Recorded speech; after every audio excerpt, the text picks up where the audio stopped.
Inilah kisah Nabi Yahya alaihissalam dari lahir sampai wafatnya. Kisah Nabi Yahya di masa kecil dan pertumbuhan.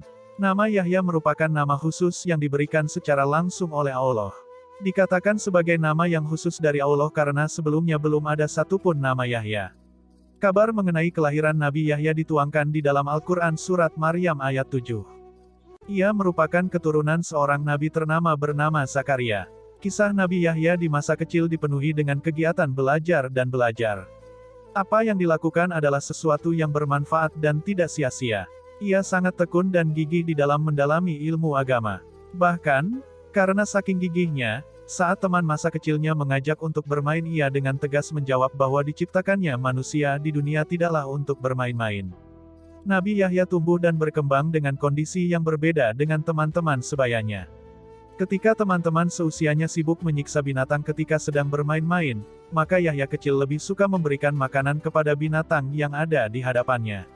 Hal inilah yang menjadikan banyak binatang hormat dan juga tunduk kepada Nabi Yahya. Karena kebiasaan yang dilakukan sejak kecil, akhirnya Nabi Yahya tumbuh menjadi sosok anak yang berakhlak mulia. Ia juga sangat cerdas dan penyayang. Orang-orang mengenal Nabi Yahya sebagai sosok yang sangat penuh kasih sayang dan berbakti kepada kedua orang tua yang dikasihinya. Hal ini terus dilakukan sampai ia tumbuh dewasa dan menjadi sosok tauladan bagi sekalian umat. Kisah Nabi Yahya dan Nabi Zakaria dalam Al-Quran. Berbicara mengenai kisah Nabi Yahya sebenarnya tidak bisa terlepas dari kisah sang ayah, yaitu Nabi Zakaria.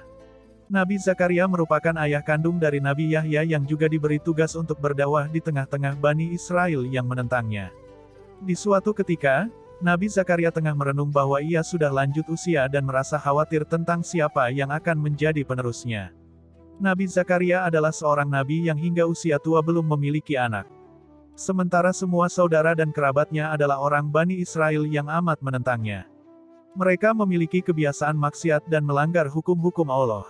Ia merasa khawatir jika ia meninggal nanti tidak ada yang meneruskannya memimpin umat sesuai ajaran yang benar.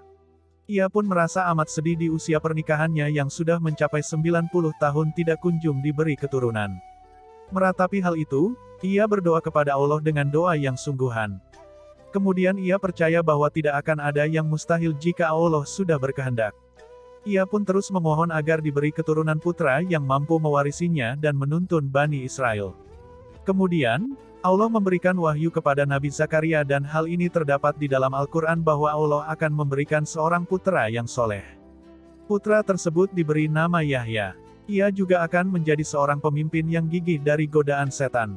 Nabi Zakaria pun merasa bahwa hal itu tidaklah mungkin karena istrinya tengah dalam kondisi mandul dan usia Zakaria sudah tua.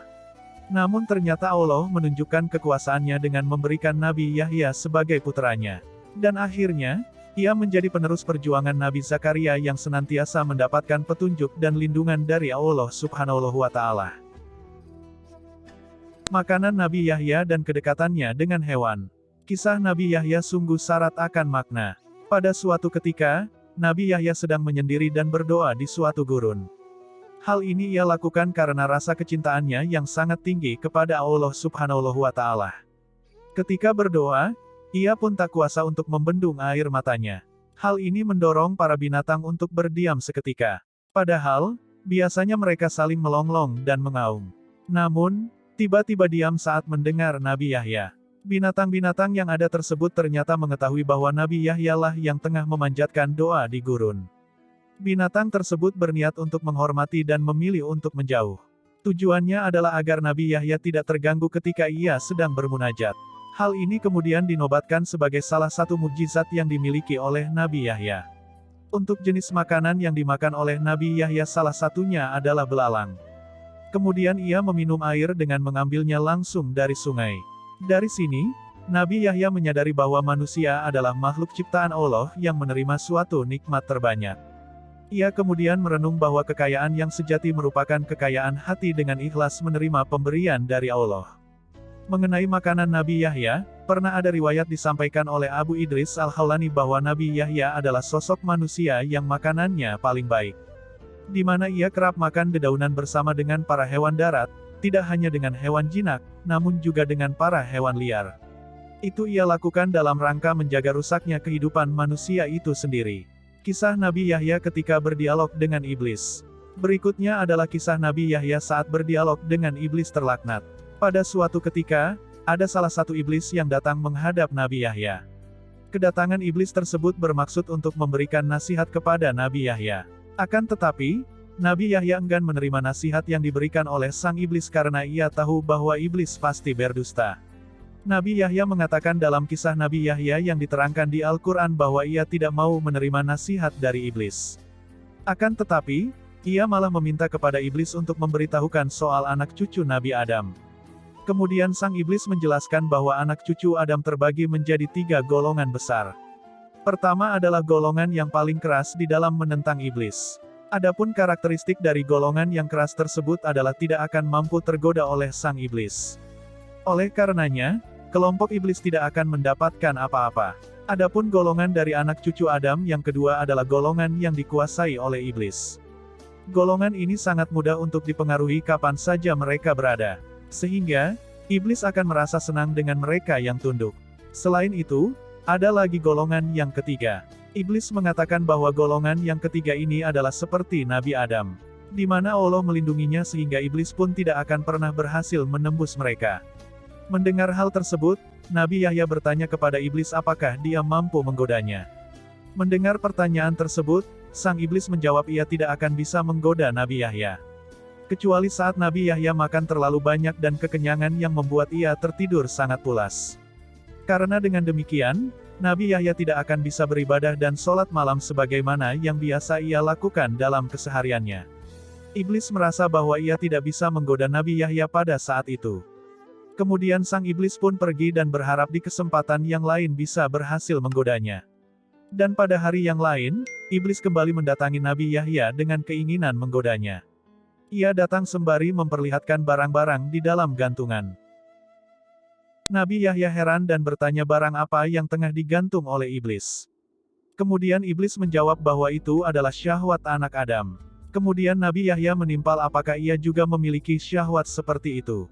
Iblis menjawab benar tapi hanya sesekali di saat engkau terlalu banyak makan dan membuat lupa melakukan ibadah sunnah. Nabi Yahya kemudian kembali bertanya apakah syahwat yang lainnya. Kemudian iblis menjawab tidak ada karena Nabi Yahya benar-benar sosok yang dijaga oleh Allah. Akhirnya, Nabi Yahya menjawab bahwa Allah sama sekali tidak akan memenuhi perut Nabi Yahya dengan aneka makanan di dalamnya. Iblis pun mengakui dan menyadari hal tersebut dan ia bersikeras untuk tidak memberi nasihat kepada anak Adam. Kisah Nabi Yahya yang menentang Raja Herodes. Nabi Yahya juga diberi perintah oleh Allah untuk memberikan pelajaran sekaligus menyadarkan salah seorang raja. Raja tersebut adalah raja yang berkuasa di kota Yerusalem. Kerajaannya adalah kerajaan yang dibuat oleh Romawi. Dikisahkan bahwa sang raja memiliki niat untuk menikahi salah seorang perempuan yang masih ada hubungan saudara, yaitu keponakannya sendiri. Menikahi keponakan adalah hal yang dilarang oleh Allah. Bahkan hal tersebut tertuang di dalam kitab Taurat bahwa keponakan masih ada hubungan darah. Ia adalah kerabat dekat dan juga mahramnya. Sehingga, tidak dibenarkan untuk menikahi keponakan sekalipun ia adalah seorang raja. Raja tersebut adalah Raja Herodes yang merasa amat jatuh cinta dengan keponakannya.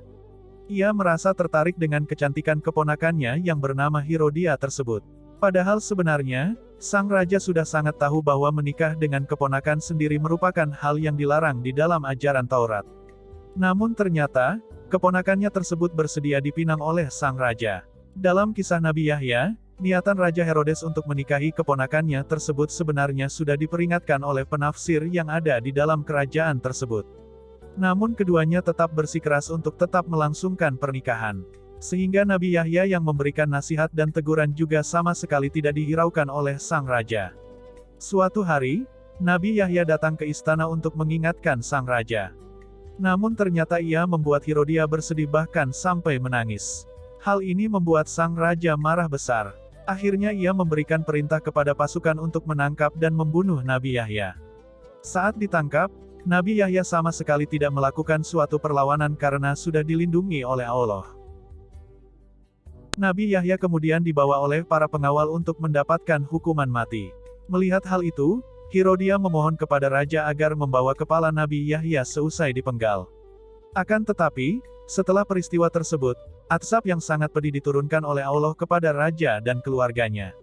Di mana mereka diubah tidak lagi berwujud manusia, namun berwujud hewan. Kisah Nabi Yahya ini menjadi pelajaran yang berharga bagi kita semua. Kisah Nabi Yahya mati dipenggal. Mendengar bahwa raja akan menikahi saudaranya sendiri, Nabi Yahya akhirnya mengeluarkan fatwa. Inti dari fatwa tersebut adalah mengharamkan jenis perkawinan yang akan dilakukan oleh sang raja. Hal ini ia lakukan karena Nabi Yahya adalah sosok pemberani. Bagaimanapun, ia berkeyakinan bahwa pernikahan dengan saudara bertentangan dengan ajaran dan harus dibatalkan. Karena fatwa yang dikeluarkan tersebut, maka akhirnya rencana pernikahan sang raja dengan keponakannya akhirnya menjadi buah bibir masyarakat. Banyak yang menggunjingkan hal ini, mulai dari yang menentang hingga yang mendukung. Dengan sangat cepat, fatwa yang dikeluarkan oleh Nabi Yahya bisa tersebar dan akhirnya sampai di kalangan kerajaan. Mendengar hal tersebut, Herodia yang selama ini memiliki ambisi menjadi ratu merasa sangat marah kepada Nabi Yahya. Ia merasa Yahya sudah benar-benar menghalangi cita-citanya. Padahal, cita-cita tersebut sudah direncanakan sejak jauh-jauh hari. Dan sebab yang lain adalah Herodia merasa bahwa dirinya sudah dipermalukan di hadapan orang banyak. Karena fatwa tersebut, Herodia merasa bahwa namanya telah tercoreng dan ia menjadi disorot oleh banyak orang. Belum lagi ia merasa khawatir jika sang raja berubah pikiran dan terpengaruh sehingga batal untuk menikahinya. Oleh karena itu, ia segera membuat rencana agar pernikahannya dengan raja bisa segera dijalankan. Ia melakukan berbagai hal termasuk dengan cara memanfaatkan kecantikan yang dimiliki. Kemudian, Herodia menghias diri dengan cara berdandan sebaik mungkin. Dengan begitu, ia akan nampak semakin cantik dan membuat siapapun yang melihatnya menjadi kagum. Ia mengenakan berbagai jenis aksesoris indah kemudian menggunakan jenis busana yang tipis. Sesaat sesudah itu, ia langsung mendatangi raja untuk menjalankan rencananya. Herodus akhirnya merasa terpana dan tertarik dengan kecantikan yang dimiliki oleh Herodia. Ia pun bertanya kepada Herodia datang menemuinya. Ia pun berkata akan memenuhi semua permintaan Herodia. Akhirnya, Herodia menyampaikan keinginannya. Ia menjelaskan betapa saat ini mereka berdua sedang dibicarakan banyak orang. Dan itu membuatnya mempertaruhkan kehormatan. Dalam kisah Nabi Yahya, ia juga menambahkan bahwa itu adalah ulah dari Yahya yang membuat fatwa. Berikutnya, ia meminta kepada raja untuk menghukum dan membunuh Yahya. Selanjutnya membawa kepala Yahya di hadapannya. Keinginan tersebut diiyakan saja oleh sang raja yang pikirannya tengah dibutakan oleh cinta. Ia merasa sangat tergila-gila kepada Herodia. Karena tidak lagi menggunakan akal sehatnya, akhirnya Herodus pun menjalankan apa yang diminta oleh calon istrinya. Ia kemudian mengirimkan sejumlah pasukan untuk membunuh Yahya. Akhirnya, Yahya pun ditangkap dan dibunuh sesuai dengan permintaan dari Herodia. Pasukan pun memenggal kepala Nabi Yahya kemudian membawanya kepada raja. Sang raja akhirnya mempersembahkan kepala tersebut kepada Herodia. Akhirnya, Herodia merasa bangga karena misi yang ia jalankan benar-benar berhasil. Ia merasa semua misinya berhasil dan tidak lama lagi akan menjadi ratu. Namun, sebelum itu terjadi mereka berdua diberi balasan oleh Allah sampai mati. Mayat Nabi Yahya disemayamkan di Masjid Umayyah Syria. Kematiannya membuat banyak orang merasa kehilangan. Padahal, Nabi Yahya adalah sosok yang sangat baik, lembut dan bijaksana. Saat ini, makamnya dikenal dengan nama Masjid Agung Damaskus. Ada banyak pelajaran yang dapat diambil dari kisah Nabi Yahya. Nabi Yahya mengajarkan kepada manusia untuk menentang kebatilan dan menegakkan kebenaran meskipun itu pahit, dan semua adalah kekuasaan Allah di mana Dia bisa melakukan apapun yang dikehendaki, sekalipun itu adalah sesuatu yang terbilang mustahil. Sekian pembahasan kisah Nabi Yahya, silakan disebarluaskan, semoga membawa manfaat bagi kita semua.